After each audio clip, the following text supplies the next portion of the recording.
दोस्तों नमस्कार। आपका स्वागत है द साइंस हब में। दोस्तों क्लास 6 का साइंस का चैप्टर है 7, जिसका टॉपिक है पौधों को जानिए। दोस्तों इस चैप्टर के अंत में मैं आपको क्वेश्चन आंसर भी करवाऊंगा। चलो दोस्तों स्टार्ट करते हैं चैप्टर को। कुछ पौधे छोटे होते हैं, कुछ विशालकाय होते हैं, जबकि कुछ धरती पर हरे धब्बों की तरह दिखाई देते हैं। कुछ पौधों की पत्तियां हरी होती हैं, जबकि कुछ की पत्तियां लालिमा युक्त होती हैं। कुछ पौधों के फूल बड़े एवं लाल हैं, कुछ नीले तथा कुछ पौधों में पुष्प ही नहीं होते हैं। आपने अपने घर के आसपास, विद्यालय के रास्ते में, बाग बगीचे एवं विद्यालय प्रांगण में अनेक प्रकार के पौधे देखे होंगे। दोस्तों इनकी विभिन्नताओं को समझते हैं हम लोग। देखो दोस्तों, पौधों के तने, शाखाओं, जड़, पत्तियां इत्यादि में ये विभाजित होते हैं। देखिए दोस्तों, एक चित्र दिया गया है 7.2। यह प्रकृति का भ्रमण है। इस चित्र को आप लोग ध्यान से देखें। दोस्तों अब बात करते हैं कि जो आपके पौधे होते हैं वो किस में विभाजित होते हैं।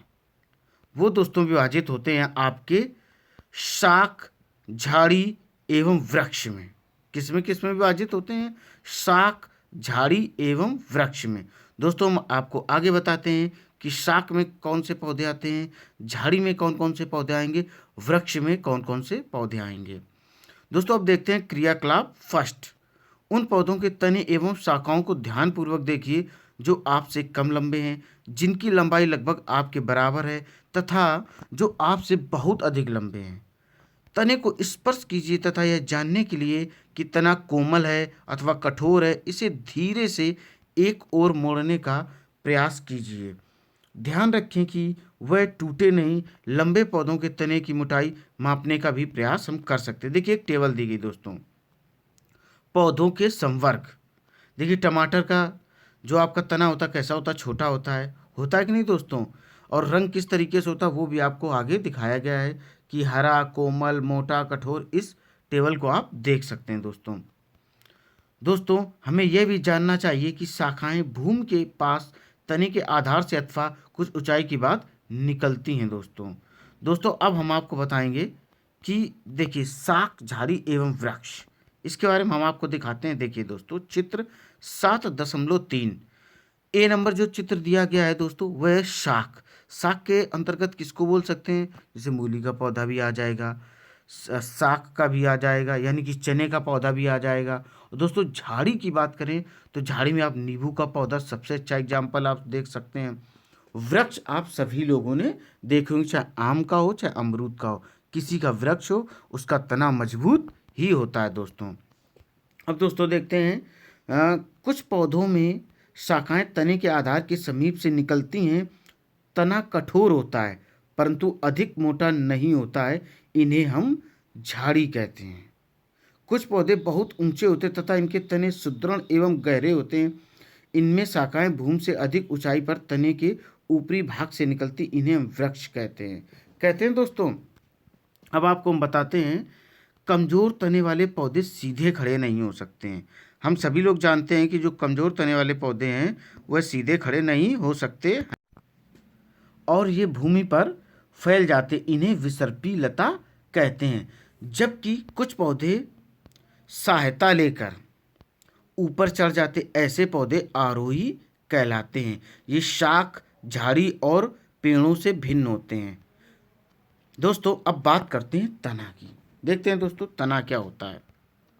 आपको हम पहले चित्र 7.4 दिखा दें। देखो 7.4 में विसर्पी लता दी गई। विसर्पी लता का मतलब क्या है? देखो एक बेल आपको दिख रही है जो कि एक खरबूजे की है, वह जमीन पर पड़ी है। आरोही लता आप देख रहे हैं वो किसी न किसी सहायता से वह ऊपर चढ़ने का प्रयास कर रही है। अब आपको दोस्तों हम बताते हैं तना।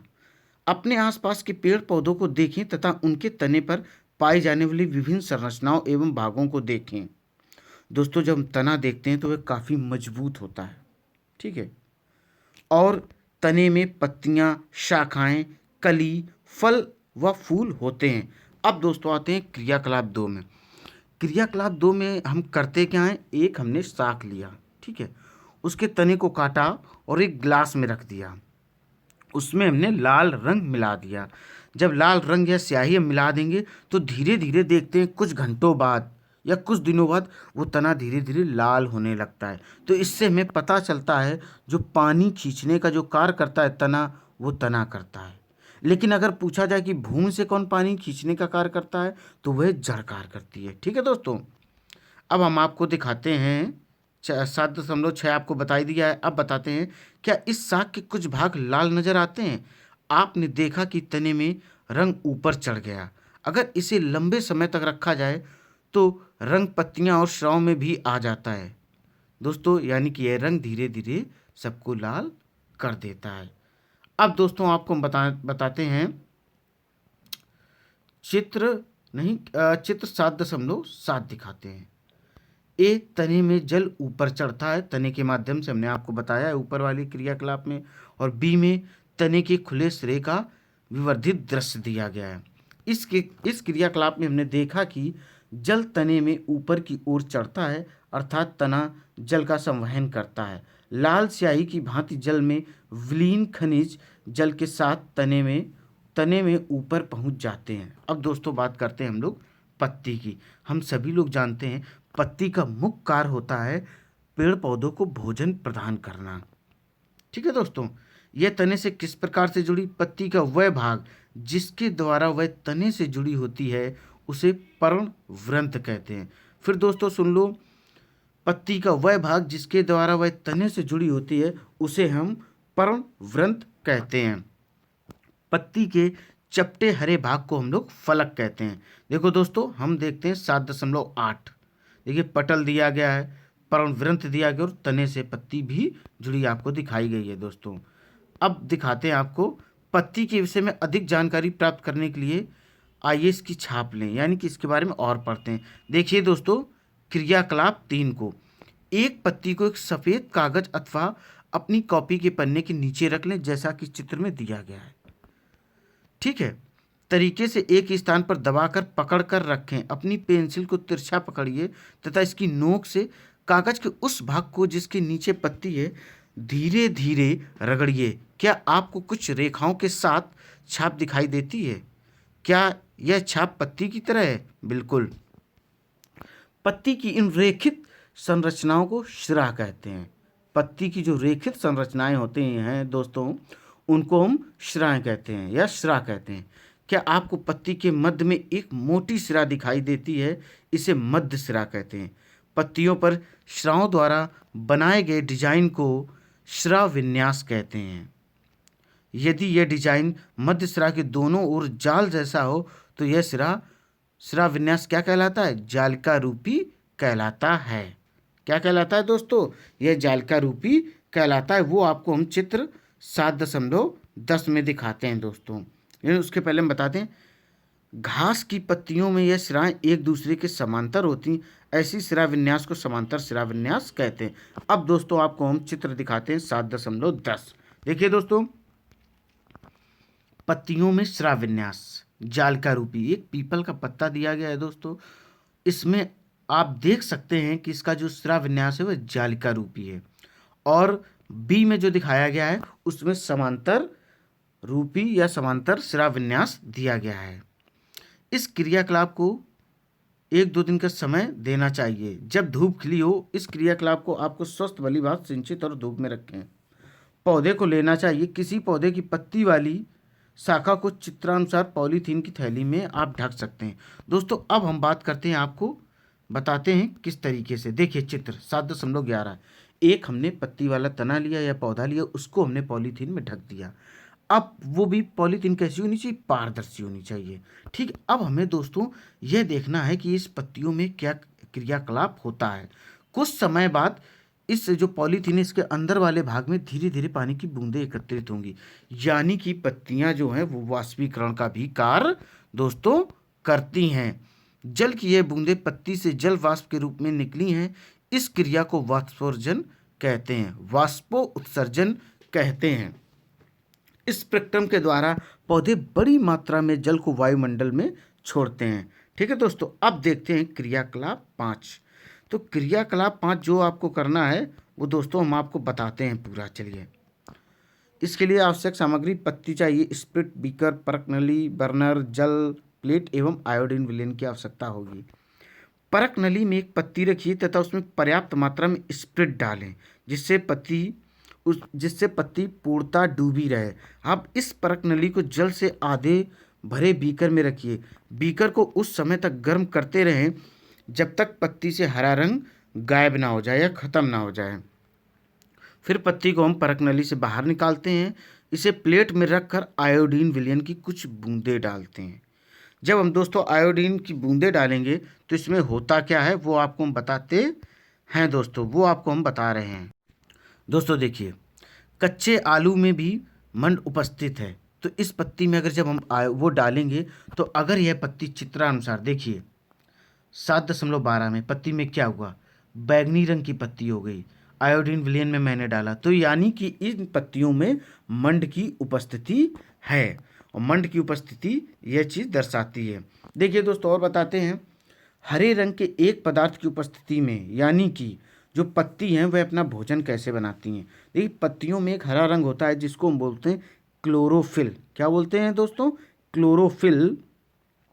हरे रंग के इस पदार्थ की उपस्थिति में भोजन बनाती हैं। इस क्रिया में जल एवं कार्बन डाइऑक्साइड की भी जरूरत पड़ती, और इस पूरे प्रक्रम को, इस पूरी क्रिया को हम दोस्तों प्रकाश संश्लेषण कहते हैं। और प्रकाश संश्लेषण में जो गैस निकलती वह दोस्तों होती है ऑक्सीजन, जो कि हमें सांस लेने में सहायता प्रदान करती है। अब दोस्तों बात करते हैं जड़। हमने जड़, आपको बता दें कि जड़ का जो मुख्य कार्य होता है वह होता है जमीन से जल और खनिज पदार्थों का अवशोषण करना। तो गाइस हम पढ़ते हैं जड़ के बारे में। देखो दोस्तों हम बताते हैं आपको जड़ के बारे में। हम सभी जानते हैं जो जड़ है वह भूमि के नीचे ही दबी होती है। अब क्रियाकलाप 6 देखते हैं। 2 हमने गमले लिए हैं, ठीक है दोस्तों, और क्या किया, एक गमले में हमने जड़ सहित एक रख लिया पौधा और एक को विदाउट जड़, यानी कि उसमें जड़ नहीं है। देखिए एक जड़ सहित खरपतवार है और एक जड़ रहित खरपतवार है। अब लगातार जब इनमें हम दोस्तों पानी देंगे तो देखिए दोस्तों जो ए नंबर वाला है गमला वह वृद्धि करेगा, लेकिन जो बी नंबर वाला है वह खरपतवार या पौधा वृद्धि नहीं करेगा दोस्तों। ठीक है दोस्तों, दोनों पौधों में नियमित रूप से जल दिया गया, परंतु एक की जड़ नहीं थी। क्या आप इस क्रियाकलाप से जड़ के महत्वपूर्ण कार्य के विषय में जानते हैं? बिल्कुल। अगर जल नहीं होगी तो वह पौधा वृद्धि नहीं करेगा, किसी भी प्रकार के वह जल और खनिज पदार्थों को वह अपने आप में अवशोषित नहीं कर पाएगा। देखते हैं दोस्तों क्रियाकलाप 7। देखो क्रियाकलाप 7 में क्या दिया कि मक्के और चने के बीज के बारे में। 2 हम कटोरी लेते हैं, इनमें भीगी हुई रुई रखिए। एक कटोरी में चने के 3-4 बीज और दूसरी में मक्का के दाने रखिए। जल डालकर रुई को हमेशा नम रखिए। दोस्तों हमेशा रुई को नम रखते हैं ताकि बीज अंकुरित होकर नए रूप में आ सकें। 1 सप्ताह बाद उन्हें खींचकर रुई से आप बाहर निकालने का प्रयास कीजिए, जैसा कि चित्र 7.15 में दिया गया है। तो निकालने में थोड़ी बहुत समस्या होगी, जैसे कि मिट्टी से जब हम किसी पौधे को निकालते हैं जड़ सहित तब भी प्रॉब्लम होती है, यानी कि जड़ जो होती है वो मिट्टी को पकड़ कर रखती है। ठीक है, अब दोस्तों देखते हैं मक्के में। मक्के में हमने क्या देखा, देखो पढ़ते हैं। हमने प्रेक्षण आपको बता दिया 7.16 में ए और बी के बारे में। देखिए ए और बी के बारे में हमने आपको बता दिया है। अब देखते हैं इसमें क्या होता है। चने एवं मक्का की जड़ों में क्या समानता है, वे किस रूप में एक दूसरे से भिन्न। ऐसा प्रतीत होता है कि जड़ें 2 प्रकार की होती हैं। क्या जड़ों के कुछ और भी प्रकार हैं? दोस्तों आइए इसका हम पता लगाते हैं। देखिए दोस्तों ये चित्र दिया गया ए और बी। ए में जो दिया गया वह मक्के की जड़ है और जो बी में दिया गया वह चने की जड़ है। अब दोस्तों देखते हैं क्रियाकलाप 9। खुले मैदान में जाइए जहां बहुत से खरपतवार उग रहे हों। कुछ खरपतवार पौधों की मिट्टी खोद कर निकालिए। क्या करते हैं, मिट्टी खोदकर हम निकालते हैं और जड़ों से मिट्टी धोकर अलग कर उनका निरीक्षण कीजिए। आप क्या देखते हैं, कुछ ना कुछ इनमें अंतर दोस्त जरूर है। देखते हैं दोस्तों, देखिए चित्र 7.17। ए नंबर जो दिया गया मूसला जड़। मूसला जड़ में क्या होता है गाइस, एक मुख्य जड़ होती और बगल में छोटे छोटे से रेशे होते हैं और बी में क्या होता है गाइस कि इसमें कोई भी या किसी भी प्रकार की मुख्य जड़ नहीं होती है। देखिए दोस्तों, जिन पौधों की जड़ें 7.17 ए में दी गई हैं, जो उनकी मुख्य जड़ है उसको मूसला जड़ कहते हैं। क्या कहते हैं? मूसला जड़। तथा छोटी जड़ों को हम पार्श्व जड़ कहते हैं। यानी कि एक मुख्य जड़ होगी, उसके आसपास जो रेशेदार छोटी छोटी जड़ें होंगी उनको हम पार्श्व जड़ कहते हैं। जिन पौधों की जड़ें बी में दी गई 7.17 में दी गई हैं, वो कैसी दोस्तों? वो एक समान है, उनमें जड़ें एक समान दिखाई देती, इन्हें हम झकड़ा जड़ अथवा रेशेदार जड़ भी कहते हैं। ठीक है दोस्तों, अब हम आपको बताते हैं, आपने ये चीज़ें पढ़ ली। अब देखते हैं टेबल 7.2 जड़ के प्रकार एवं पत्तियों में स्राव विन्यास के प्रकार। कोई भी पौधे का आप नाम लिख सकते हैं, चाहे वह गेहूँ हो, धान हो, उसका आप स्राव विन्यास चेक कर सकते हैं।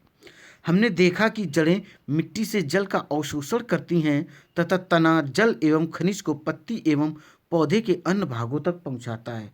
पत्तियां भोजन संश्लेषित करती हैं, यह भोजन तने से होकर पौधे के विभिन्न भागों में संग्रहित हो जाता है। इस प्रकार की कुछ जड़ें जैसे गाजर, मूली, शकरकंद, शलजम एवं टेपियोका आदि को हम खाते हैं। हम पौधे के अन्य भागों को भी खाते हैं जहां भोजन भंडारित रहता है। देखिए दोस्तों, 7.18 एक तना जो दो तरफा मार्ग की तरह है। देख रहे हैं दोस्तों, दो तरफ जा रहा है। ठीक है, क्या आप इस बात से सहमत हैं कि तना दो तरफा की तरह कार्य करता है? बिल्कुल, चित्र ऊपर हमने आपको दिखाया, बताया भी कि उसमें। अब दोस्तों बात करते बहुत अहम, जो है पुष्प। पुष्प के बारे में बताते हैं। आप सभी ने पुष्प देखे होंगे, गुलाब के, कमल के, गेंदा के इत्यादि आपने देखे होंगे। देखिए दोस्तों, 7.1 गुलाब पत्ती विहीन शाखा। क्या आप पहचान सकते हैं ये शाखा किसकी? जब ध्यान से देखें तभी पहचान सकते हैं, अथवा पहचानने में भी प्रॉब्लम होगी। बी नंबर देखिए, पत्ती सहित शाखा, लेकिन उसमें फूल नहीं है। और सी नंबर पत्ती एवं पुष्प सहित। अगर हम सी नंबर चित्र को देखें तो तुरंत बता सकते हैं दोस्तों कि यह गुलाब का पौधा या फूल है। ठीक है दोस्तों, अब देखते हैं क्रियाकलाप 10। एक पुष्प कलिका तथा निम्न में से किसी पौधे के दो पुष्प, धतूरा, गुड़हल, गुलाब, सरसों, बैंगन, भिंडी, गुलमोहर, एक ब्लेड स्लाइड अथवा कागज आवर्धक लेंस लीजिए। अब ध्यानपूर्वक देखिए। पुष्प कलिका एवं पुष्प, पंखुड़ियाँ, बाह्यदल। खिले हुए पुष्प का प्रमुख भाग कौन सा है? पुष्प की पंखुड़ियाँ। जो फूल खिल जाता है उसका प्रमुख भाग कौन सा हो जाता है गाइस? पंखुड़ियाँ। विभिन्न पुष्पों की पंखुड़ियाँ अलग अलग रंगों की होती हैं। आपके विचार में कलिका में यह पंखुड़ियाँ कहाँ बंधती? कली का प्रमुख भाग कौन सा है? क्या आपने ध्यान दिया कि यह भाग छोटी पत्ती की भांति दिखाई देता है? इन्हें बाह्यदल कहते हैं। पुष्प के बाह्यदल एवं पंखुड़ियों का भली भांति आप अवलोकन कर सकते हैं। दोस्तों, अब देखते हैं आगे। देखिए 7.3 पुष्पों के प्रेक्षण, गुलाब, बाह्यदलों की संख्या एवं रंग, इसके बारे में आपको बताएंगे। देखिए दोस्तों, इसके पहले आपको इम्पॉर्टेंट चीज़ बताते हैं। आप पुष्प के आंतरिक भाग को स्पष्ट रूप से कब देख सकेंगे? जब पंखुड़ी जुड़ी हो अथवा जब वे स्वतंत्र हो। उदाहरण के लिए एक धतूरा, इसको हम घंटाकार पुष्प भी बोलते हैं, जिसको आप लोग धतूरा बोलते हैं।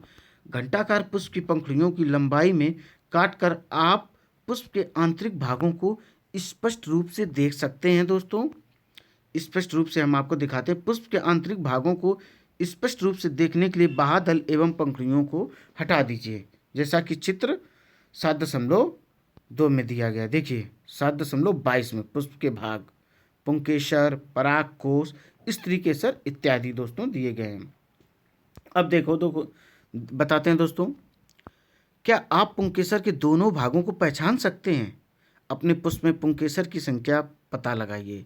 एक पुंकेसर का चित्र बनाकर उसे नामांकित भी कर सकते हैं अपनी जानकारी के लिए। पुष्प के केंद्र में स्थित भाग को हम स्त्रीकेसर कहते हैं। पुष्प के जो केंद्र में गाइस भाग होता है स्थित, उसे हम स्त्रीकेसर कहते हैं। देखते हैं, आपको नीचे बताते हैं अभी। ठीक है दोस्तों, एक पुंकेसर का भाग दिया गया परागकोश एवं तंतु। परागकोश एवं तंतु दिया। देखिए दोस्तों, हम आपको दिखाते हैं स्त्रीकेसर के भाग। अपने पुष्प का स्त्री केसर का एक हमने चित्र दिखाया है। अपने पुष्प के स्त्री केसर का एक स्वच्छ नामांकित चित्र हम आपको दिखाते हैं। स्त्री केसर के भाग: अंडाशय जो उभरा हुआ भाग हो या फूला हुआ भाग हो, वर्तिका और वर्तिकाग्र। ठीक है गाइस, अब दिखाते आगे क्रियाकलाप 11 में। अब एक पुष्प के अंडाशय की संरचना का अध्ययन करते हैं। यह स्त्री केसर का सबसे निचला एवं फूला हुआ भाग है। इसकी आंतरिक संरचना के अध्ययन के लिए इसे काटना पड़ेगा। ठीक है दोस्तों, देखो इसको कैसे काटते हैं वो हम आपको बताते हैं। देखिए चित्र में आपको दिया भी गया है 7.25 में अंडाशय का कर्तन, अनुदैर्घ्य काट और अनुप्रस्थ काट के बारे में दिया गया है। देखो दोस्तों, अब हमने 7.26 के बारे में बताते हैं। देखिए इसमें दोस्तों काटा तो इसमें गोल गोल से हमें बीज दिख रहे हैं। क्या दिख रहे हैं दोस्तों? गोल गोल से बीज दिख रहे हैं। अंडाशय की काट को सूखने से बचाने के लिए प्रत्येक काट पर जल की बूंद रखिए।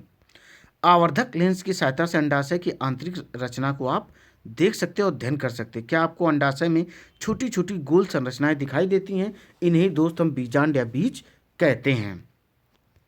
कुछ और पुष्प का भी हम अध्ययन दोस्तों कर सकते हैं। देखते हैं दोस्तों, आगे भी हम आपको बताते हैं। दोस्तों आपका चैप्टर यहीं पर समाप्त होता है। अब इसके कुछ प्रमुख शब्द देख लेते हैं। आरोही, संवहन, विसर्पी लता, रेशेदार जड़, शाक, पार्श्व जड़, मध्य शिरा, शिराविन्यास, बीजांड, समांतर शिराविन्यास, पंखुड़ियाँ, पर्णवृंत, प्रकाश संश्लेषण, स्त्री केसर, जलका रूपी शिराविन्यास, बाहादल, झाड़ी, पुंकेसर, मूसलाजड़, वाष्पो उत्सर्जन वृक्ष एवं शिरा इत्यादि। दोस्तों अब देखते हैं चैप्टर के सारांश को। सामान्यतः पौधों का वर्गीकरण उनकी ऊंचाई, तने एवं शाखाओं के आधार पर शाक, झाड़ी एवं वृक्ष में किया जाता है। तने पर पत्तियां, पुष्प तथा फल होता है। सामान्यतः पत्ती में पर्णवृंत और फलक होते हैं, मैंने आपको पहले बताया है। पत्ती में श्रावों का प्रारूप प्रतिरूप श्रावविन्यास कहलाता है। यह जालिका रूपी अथवा समांतर हो सकता है। दोस्तों पत्तियां वाष्पोत्सर्जन क्रिया द्वारा जल वाष्प को वायु में छोड़ती हैं। हरी पत्तियां सूर्य प्रकाश की उपस्थिति में वायु एवं कार्बन डाइऑक्साइड की सहायता से क्या करती हैं? प्रकाश संश्लेषण की क्रिया करती हैं। जड़ें मिट्टी से जल एवं खनिज पदार्थों का अवशोषण करती हैं तथा पौधों को मिट्टी में दृढ़ता से जमाए रखती हैं। जड़ें दो प्रकार की मैंने बताई, मूसला जड़ एवं रेशेदार जड़। जालिका रूपी शिराविन्यास युक्त पत्तियों वाले पौधों की जड़ें मूसला जड़ होती हैं, जबकि समांतर शिराविन्यास युक्त पत्तियों वाले पौधों की जड़ें रेशेदार होती हैं। तने द्वारा जड़ों से पत्तियों को जल और पत्तियों से भोजन पौधों के अन्य भागों तक पहुंचता है। पुष्प के विभिन्न भाग कौन कौन से होते हैं? बादल, पंखुड़ी, पुंकेसर एवं स्त्री केसर होते हैं। अब गाइस आते हैं अभ्यास प्रश्न पर। देखते हैं पहला प्रश्न, निम्न कथनों को ठीक करके लिखिए। का नंबर क्या दिया गया? तना मिट्टी से जल एवं खनिज अवशोषित करता नहीं। जड़ों का यह कार्य है। जड़ क्या करते हैं? जड़ मिट्टी से जल एवं खनिज अवशोषित करते हैं। खा नंबर देखते हैं, पत्तियां पौधों को सीधा खड़ा रखती हैं नहीं। सीधा कौन खड़ा रखता है पौधों को? तना खड़ा रखता है। गा नंबर देखते हैं, जड़ें जल को पत्तियों तक पहुंचाती नहीं। जड़ें नहीं, यह तने का कार्य होता है कि वह पत्तियों तक जल को पहुंचाए। अब देखते हैं घा नंबर, पुष्प में पुंकेसर एवं पंखुड़ियों की संख्या सदा समान होती है। देखिए दोस्तों, समान भी हो सकती है और भिन्न भी हो सकती है। अगला नंबर देखते हैं, यदि किसी पुष्प के बादल परस्पर जुड़े हों तो उसकी पंखुड़ियां भी आपस में जुड़ी होंगी। गाइस जरूरी नहीं है, जुड़ी भी हो सकती हैं और अलग भी हो सकती हैं, या यूं कहें कि 100% वो अलग अलग ही होंगी। ठीक है। अब 4 नंबर देखते हैं, यदि किसी पुष्प की पंखुड़ियां परस्पर जुड़ी हों तो स्त्री केसर पंखुड़ियों से जुड़ा होगा। देखिए जुड़ा भी हो सकता है और अलग भी हो सकता है। अब आते हैं प्रश्न नंबर 2 पर। निम्न के चित्र बनाइए। पत्ती, मूसला जड़, एक पुष्प जिसका आपने सारणी 7.3 में अध्ययन किया, ये आपको करना है। अब प्रश्न नंबर देखते हैं 3 पर। 3 में देखते हैं गाइस क्या दिया गया है। क्या आप अपने घर के आसपास ऐसे पौधों को जानते हैं जिसका तना लंबा परंतु दुर्बल हो? इसका नाम लिखिए। आप इसे किस वर्ग में रखेंगे? देखिए गाइस, हम आपको बताते हैं जैसे लौकी और तरोई, इनका तना कैसा होता है, कमजोर होता है या दुर्बल होता है। यह एक आरोही है, ये किसी न किसी से सहारा लेकर ऊपर भी चढ़ सकती हैं और खेत में भी आराम से पड़ी रह सकती हैं। अब प्रश्न नंबर देखते हैं 4। प्रश्न नंबर 4 में पौधे में तने का क्या कार्य है। तो तने के कार्य देख सकते हैं, यह पौधे को सीधा खड़ा रखता है, यह पत्तियों तक जल पहुंचाता है और तना पत्तियों से भोजन को भी पौधों के अन्य भागों तक पहुंचाने का कार्य करता है। अब देखते हैं दोस्तों प्रश्न नंबर 5, निम्न में से किन पत्तियों में जालिका रूपी श्राव विन्यास पाया जाता है। गेहूं, तुलसी, मक्का, घास, धनिया, गुड़हल। तो इसमें किसमें जालिका रूपी श्राव विन्यास पाया जाता है, वो है आपकी तुलसी, धनिया, गुड़हल। और समांतर शिराविन्यास पाया जाता है गेहूं, मक्का और घास में। देखते हैं गाइस प्रश्न नंबर 6, यदि किसी पौधे की जड़ रेशेदार हो तो उसकी पत्ती का शिराविन्यास किस प्रकार का होगा। देखिए गाइस, अगर रेशेदार है, ठीक है, तो उसका समांतर होगा। कैसा होगा, समांतर होगा। यदि किसी पौधे की जड़ रेशेदार हो तो उसकी पत्ती का शिराविन्यास कैसा होगा, समांतर होगा। ठीक है। अब प्रश्न नंबर देखते हैं 7, यदि किसी पौधे की पत्ती में जालिका रूपी शिराविन्यास हो तो उसकी जड़ें किस प्रकार की होंगी। जालिका रूपी यानी कि जाल बना रहा हो तो मूसला, कैसी होंगी, मूसला प्रकार की उसकी जड़ें होंगी। अब प्रश्न नंबर 8 देखते हैं। प्रश्न नंबर 8 को हम लोग ध्यान से देखते हैं। क्या आप किसी पौधे की पत्ती की छाप को देखकर यह पहचान कर सकते हैं कि उसकी जड़ मूसला जड़ होगी अथवा जकड़ा जड़ होगी। बिल्कुल बता सकते हैं, हम आपको बताएंगे। देखिए, अगर जालिका रूपी पत्ती का शिराविन्यास है तो वह मूसला जड़ के अंतर्गत होगी। अगर समांतर है शिराविन्यास उसकी पत्ती का तो वह झकड़ा जड़ या आपकी कौन सी जड़ें हो जाएंगी, अभी आपको हमने बताया था समांतर। ठीक है, रेशेदार कैसी हो जाएंगी, जिनमें समांतर होगा शिराविन्यास वह झकड़ा जड़ हो जाएंगी या रेशेदार जड़ भी कहलाएंगी। अब देखते हैं प्रश्न नंबर 9, पुष्प के विभिन्न भागों के नाम लिखिए। तो हम पुष्प के विभिन्न भाग आपको हम बताए देते हैं। बादल जो हरे रंग का होता है, फिर पंखुड़ियाँ होती हैं और फिर उसी में पुंकेसर, स्त्री केसर, स्त्री केसर में परागकोश आपके होते हैं। ठीक है। अब प्रश्न नंबर देखते हैं 10, निम्न में से किन पौधों में फूल होते हैं। घास, मक्का, गेहूं, मिर्च, टमाटर, तुलसी, पीपल, शीशम, बरगद, आम, जामुन, अमरूद, अनार, पपीता, केला, नींबू, गन्ना, आलू, मूंगफली। तो इसमें किसमें क्या होना चाहिए, आपके फूल होते हैं। तो हम फूल देखो, मिर्च में होते हैं, टमाटर में, तुलसी में, आम में, जामुन में, अमरूद में, अनार में, पपीता में, केला में, नींबू में। इतने में आपके क्या होते हैं, फूल पाए जाते हैं। अब प्रश्न नंबर देखते हैं 11, पौधे के उस भाग का नाम लिखिए जो अपना भोजन बनाता है। इस प्रक्रम को क्या कहते हैं। तो हम सभी लोग गाइस जानते हैं कि वह कौन सा होती हैं, पत्ती होती हैं। पत्ती ही भोजन बनाने में सहायता करती हैं और इस क्रिया को हम प्रकाश संश्लेषण या फोटोसिंथेसिस भी कहते हैं। अब प्रश्न नंबर 12 को देखते हैं, पुष्प के किस भाग में अंडाशय मिलता है। तो पुष्प के किस भाग में अंडाशय मिलता है, स्त्री केसर। स्त्री केसर के सबसे निचले एवं फूले हुए भाग में अंडाशय मिलता है। अब प्रश्न नंबर देखते हैं 13 नंबर देखते हैं, ऐसे दो पुष्पों के नाम लिखिए जिनमें से प्रत्येक में संयुक्त और अलग अलग बादल हों। तो संयुक्त की बात करें तो गुलाब और कमल देख सकते हैं आप, और अलग अलग बादल की बात करें तो गुड़हल, सरसों का फूल इत्यादि। तो दोस्तों उम्मीद है ये वीडियो आपको पसंद आया होगा, आगे भी आपको वीडियो मिलते रहेंगे। वीडियो आपको पसंद आया तो लाइक करें, शेयर करें और सब्सक्राइब करें। धन्यवाद दोस्तों।